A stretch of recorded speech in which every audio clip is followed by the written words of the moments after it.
biolab discovered in a Las Vegas home has raised concerns about Chinese activities inside this country. Joining us now to talk about this, our top story is Missouri Senator Josh Hawley. He's on the Senate Homeland Security Committee. Senator, thanks for being here. Fox 11 out in Las Vegas says this biolab, here's some of the questions they answer. The investigation centers on Ori Solomon, an Israeli citizen property manager who allegedly manages approximately 37 short-term rentals. Investigators are examining Solomon's extensive relationship with property owners Jia Bei Zhu, also known as David He, and Wang Xiaoyan. Zhu, currently in a California prison, allegedly made 6,945 calls, including 467 to Solomon. We're tying this all together, but what do we know about this, and how extensive could this be? Well, what we don't know, Brett, I think is the most important, which is we don't know if this property owner, who is a Chinese national, what the extent of his ties are to the Chinese government. And I think we better find out really quick. And here's why I say that. This is now at least the second property that this owner has that has turned out to have biolab materials in it, and not just any pathogens. We're talking about COVID-19. That was in the previous property. That's why he's in jail, because in 2023, this Chinese national ran a biolab in another home. Now it turns out he's got this one in Vegas.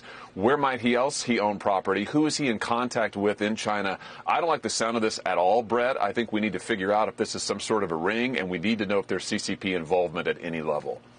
Yeah, and this is 3 years after the first one in California. I asked the FBI director about this last night. Take a listen.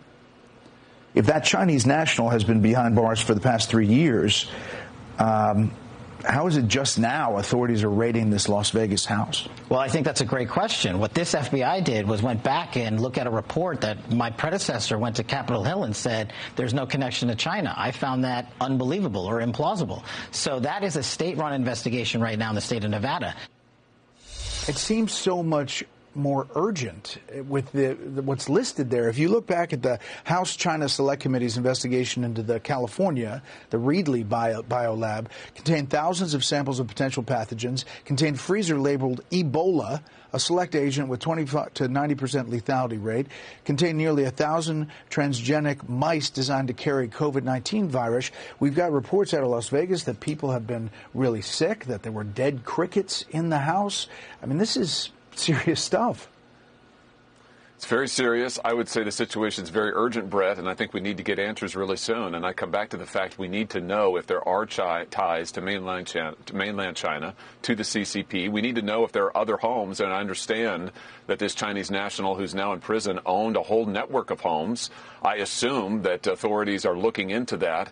And I also think this raises the larger issue. We've got to remember, Brett, that the Chinese government's not our friend. I mean, this is a pattern that we've seen where the Chinese government has tried to use Chinese nationals. We don't know if this is true in this case, but we know it's true in other cases on our university campuses, for example, to try to get access to top research. They've stood up institutes like the Confucius Institutes on our campuses that the Chinese government has directly funded to try to get access. This is a pattern that we've seen. We need to be mindful of this, and we need to be on guard against CCP efforts to infiltrate and influence us here at home.